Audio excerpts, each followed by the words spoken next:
जय श्री कृष्ण बंधुओं।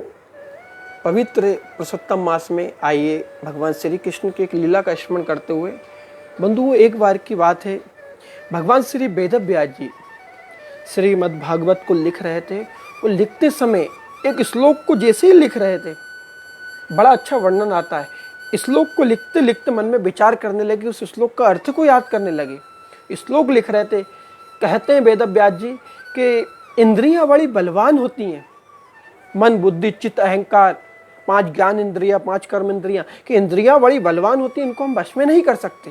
कहते हैं वहाँ एक महान ऋषि, बड़े ज्ञाता ब्रह्मचारी जमनी ऋषि वहाँ विराजमान थे। वो बंधुओं, जिस समय वेदव्यास जी उस श्लोक को लिख रहे थे, जमनी ऋषि में बैठे थे, उनने जैसे ही कहा कि इंद्रियां बड़ी बलवान होती हैं, मानव इंद्रियों को नहीं जीत सकता, तो जमनी ऋषि ने उस श्लोक का विरोध करा कि आप भागवत जी के 18,000 श्लोक में से यह श्लोक हटाएं, हम इसको नहीं मानते। वेदव्यास जी ने कहा ठीक है, आप बड़े महात्मा हैं, साधु हैं, ब्रह्मचारी हैं, आपने तपस्या की है, मगर कलयुग में मानव इंद्रियों को नहीं जीत सकता, ये इंद्रियां बड़ी बलवान होती हैं। मन के हारे हार है और मन के जीते जीत, मन ही मिलावत राम से और मन ही करावे फजीत। बंधुओं, इंद्रियां बड़ी बलवान है, मन बड़ा बलवान है, मगर जब जमनी ऋषि ने इसका विरोध करा, वेदव्यास जी ने कहा इस श्लोक का सीधा सा अर्थ है, हम एक ही बात कहना चाहते हैं, ये इंद्रियां बड़ी बलवान है और मनुष्य को कभी भी एकांत में किसी स्त्री का संग नहीं करना चाहिए। और जहाँ तक करिए कि एक आसन पे तो एकांत में बहन भाई को नहीं बैठना चाहिए, भाभी देवर को नहीं बैठना चाहिए, छोटे बड़े हो तो उसका भी ख्याल रखें, मगर किसी भी स्त्री और पुरुष को एक आसन पे नहीं बैठना चाहिए एक साथ। कभी एकांतवास स्त्री पुरुष को पति पत्नी के अलावा भाई बहन, भाभी देवर, बुआ भतीजे, कोई भी आपका संबंध है, मगर ये कलयुग है, जैसा खाते हैं अन्न वैसा होता है मन, प्राणी का अन्न से बड़ा फर्क पड़ता है। इसलिए जितना हो सके अपने मन को, इंद्रियों को गलत देखने से, गलत राह पे चलने से रोकें। जमनी ऋषि ने इसका विरोध करा। और बंधुओं, कहते हैं साधु का विरोध करने के पीछे भी कोई फल हल से छिपा होता है। और जब जमनी ऋषि ने विरोध करा, वेदव्यास जी ने कहा आप विरोध ना करें, समय आने पे आपको इसका जवाब खुद मिल जाएगा। बंधुओं, उसी रात्रि की बात है, घोर घटा वर्षा छाई हुई थी, बरसात हो रही थी।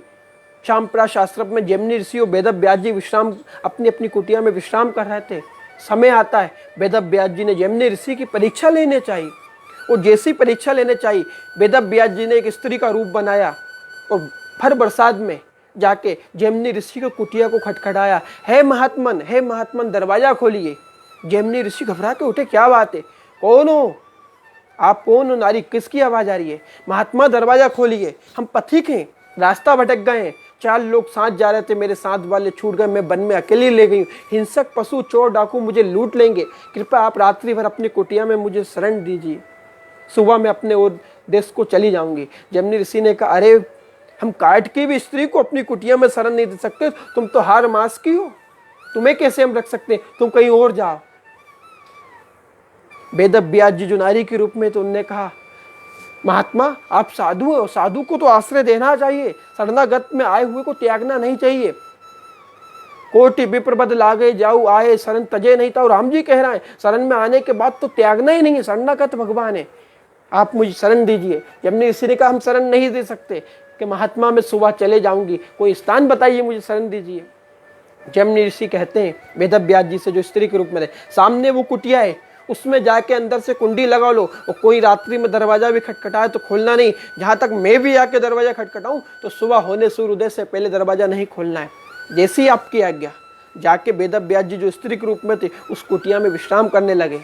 अब जैसे ही वेदव्यास जी गए, जमनी ऋषि की इंद्रियां बंधुओं बड़ी बलवान होती हैं, और जैसे ही जमनी ऋषि विश्राम को गए, बंधुओं क्या होता है, उनकी इंद्रियों में वो स्त्री की मधुर आवाज, उसकी पायजेब की आवाज घर कर गई। इंद्रियां बड़ी शिथिल होती हैं, बलवान होती हैं। जब इंद्रियां घर कर गई, उनका मन नहीं लगा, उनकी इच्छा हुई कि उस स्त्री की इतनी मधुर आवाज वो कैसी हो, उससे मुझे मिलना चाहिए। वो भगवान की लीला थी। जमनी ऋषि अपनी कुटिया से हिटे और जहाँ वेदव्यास जी स्त्री के रूप में विश्राम कर रहे थे, उस कुंडी को खटखटाया, नारी है देवी तुम कौन हो, मैं तुमसे मिलना चाहता हूँ, दरवाजा खोलो। नहीं मैं नहीं खोलूंगी, गुरुदेव ने मना करा कि मैं ही जमनी ऋषि हूँ, मैंने ही आज्ञा दी थी, दरवाजा खोलो। कि नहीं, गुरुदेव ने कहा था कि मैं भी आ जाऊं तो दरवाजा ना खोलना। वेद व्यास जी ने दरवाजा नहीं खोला तो कहते जमनी ऋषि इंद्रियों ने इतना काम ने सताया, ऊपर आश्रम की जो कुटिया उस पर चढ़ गए, थप्पड़ को हटाया, खप्पड़ को खोला और अंदर कूद गए। और जाके जैसे ही उस स्त्री रूपी वेद व्यास जी को पकड़ा, वेद व्यास जी ने अपने असली रूप में आ गए। बोली गोपाल कृष्ण भगवान की जय। बंधुओं सीख देखो, निवेदन।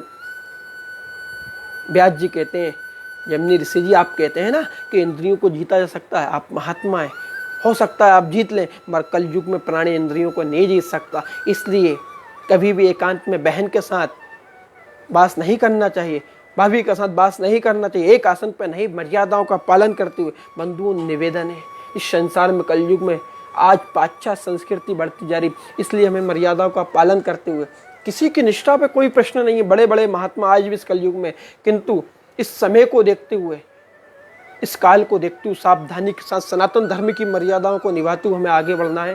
फिर किसी विषय के साथ पधारेंगे। जय श्री कृष्ण।